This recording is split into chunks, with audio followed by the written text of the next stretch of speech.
Since 1985, only 7 men have jumped 2.41 meters or higher, a height that is only 2 centimeters less than a regulation volleyball net, and 3 centimeters short of a Premier League football goal. Which still, even then, 2 men have jumped higher than, one of them going even further beyond. But to get there, we have to start from the beginning.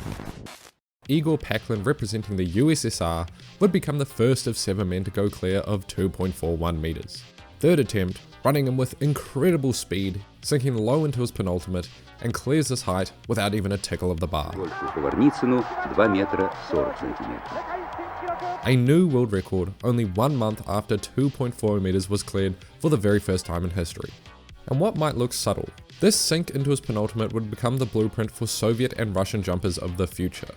But this would be the singular time he would ever clear a height of 2.40 meters or higher. The next man to join him would come along 2 years later in 1987, repping the classic 80s flowing mullet and unreasonably short shorts, Patrik Sjoberg out of Sweden. The bar is going to go up. On the 1st of Feb, Sjoberg would first match the outright world record, but setting a new indoor world record, loping in off a controlled 7-step approach, perfectly wrapping himself around the bar, 2.41 meters without a lick. Only one of 2 times he'd ever go 2.41 meters or higher. The next would come only 4 months later. At a home country meet in Stockholm, Sweden, Sjoberg would replicate the same, controlled, almost slow 7-step run-up we saw when he made 2.41, but this time scraping over a new world record of 2.42 meters. 42 à son 3e essai, soit 1 cm de mieux que l'ancien record du soviétique Igor Paklin. And even though his approach is slow to today's standards, he generates incredible power that we only saw in the 80s and 90s. But he still beautifully utilizes his flawless over the bar technique, squeezing out every centimeter possible from this jump. But this is the 80s, and that would only stand uncontested for about 8 months. Because in February of 1988, Carlo Thranhardt, Sjoberg's training partner hailing from Germany, would match this 2.42 jump, skipping 2.41 entirely. And because they were training partners, Sjöberg and Thränhardt's technique were almost indistinguishable, both brandishing controlled approaches, except Thranhardt jumped from the other side, and had worse over the bar mechanics. This would be Thranhardt's only jump over 2.41 meters in his career, and would stand as the new indoor world record for just over a year. First, the notorious Russian Ivan Ukhov. Drunkard, drug scandal, eccentric, and all 3 of his 2.41 meter plus jumps wiped from official history. But he still did them, and we have video proof. Kicking off 2014, 2.41 meters, an indoor Russian record.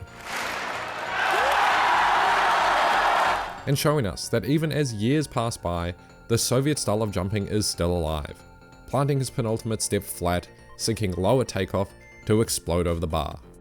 A month later, he'd pushed the outright national record to 2.42 meters, with a clearance so ridiculous, it's speculated that at minimum, he was an inch above the bar.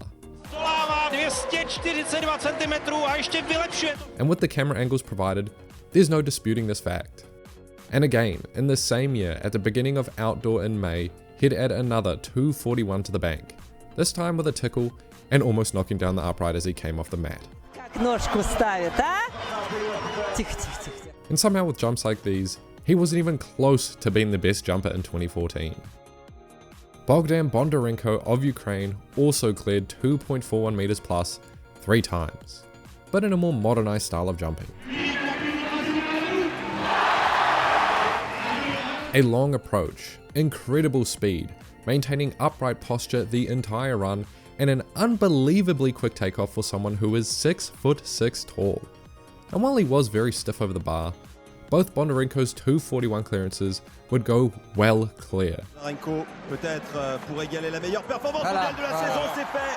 The latter jump resulting in a World Championship title in 2013, setting the still standing World Championship record.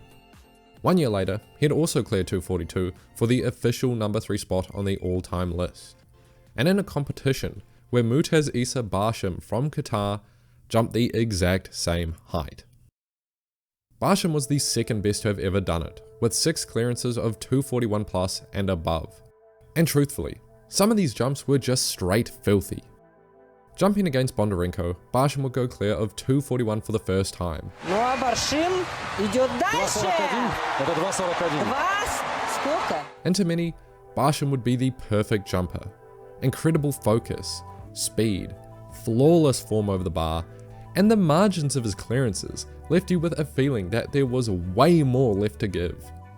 10 days later, the same competition where Bondarenko goes over 242, Barshim clears it as well, with height so ridiculous. Spectators thought the world record was getting crushed that day. Unfortunately, his later attempts wouldn't see the same height as that 242 jump. In August the same year, another 241, another flying clearance, but with a side camera angle. Unlike some jumpers, Barshim's clearances were not an illusion. At his lowest point, you could argue this was maybe a 243 jump, but he did retire this competition after that leap. Then we move to Brussels. Still in the same year, Barshim is faced with 243, and he just sodomizes that bar. 2 centimeters off the world record, what a jump! Another one! This is the official standard height of a professional men's volleyball net. But what looks like a massive clearance, with a different angle, we can see the cracks in why Barshim didn't jump the world record that day. The low point in his jump is often his hamstrings as he's coming down from the peak of his jump. And watching closer, you can see he actually tickles the bar slightly at 243. So while people claim this was a 246 plus jump, truthfully, it just wasn't. Still, the jump confirms him as the number 2 all time. And the following year, Barshim would clear his final 241 jumps, one being incredibly massive. But the problem with Barshim was that while he was technically perfect as they come, he would often start the competition far too early and spend way too much energy trying to clear lower heights. And as an example, in his 2 highest ever jumping competitions, he had already jumped 10 times or more before even attempting the world record. Even the world's finest aren't without their flaws. Yet, some still consider Barshim to be the GOAT of the men's high jump. But that is just so far from reality. Because while Barshim cleared 240 plus 12 separate times in his career, Cuba's Javier Sotomayor did it 21 times, 8 of them being over 241. This man was in his own stratosphere, and it also helps that he just outright jumped higher as well. The first of these 8 jumps came in 1988, and Sotomayor would immediately show us what kind of balls it takes to be the greatest of all time. Aged only 20, his personal best sat at 237, a far cry from the world record of 242 at the time. And in a competition where he needed all 3 attempts to get over 236, he decides to go hard or go home. 2.43 meters, 6 centimeters higher than anything he's ever done before, just to fly over it without a second thought.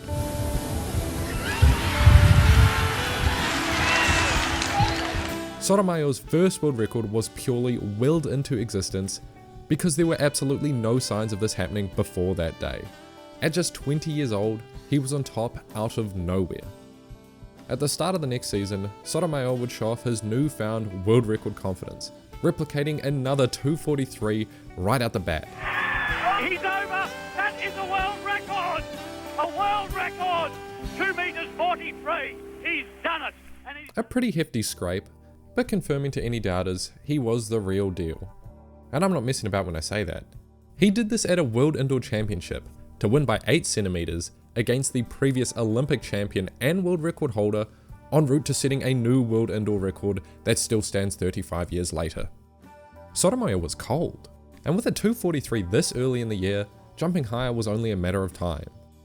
So less than 3 months later, he'd make that happen with this leap. It's in history when he cleared the bar at 2 meters 44, 8 feet. Pandemonium and 2.44 meters, his 3rd world record. The first ever jump over 8 foot, the official height of a Premier League football goal. Sotomayor debatably had an unrefined approach, but he had such a unique aggression when approaching the bar, accelerating all the way aggressively until takeoff, forcing himself over these heights.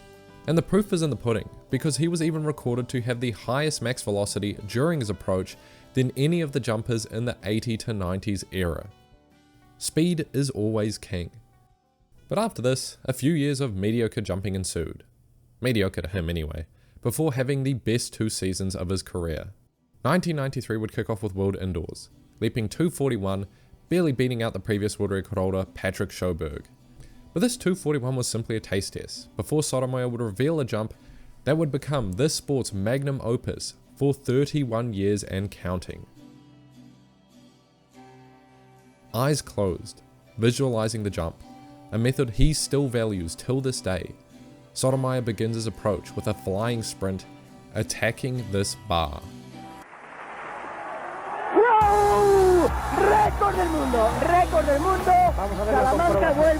Another world record of 2.45 meters, and what looked like a near miss. If you slow down, Sotomayor actually had room over this bar, before nudging it on the way down, something that usually happens when the timing of your jump is slightly imperfect. What I'm trying to say is, 246 is possible. And 1994 would continue his ridiculous campaign, jumping 240 or higher a staggering 10 times, 3 of these being 241 jumps or higher. But unfortunately, when you've jumped 245, people stop trying to archive the 241 to 242 jumps, so many of these are lost to time.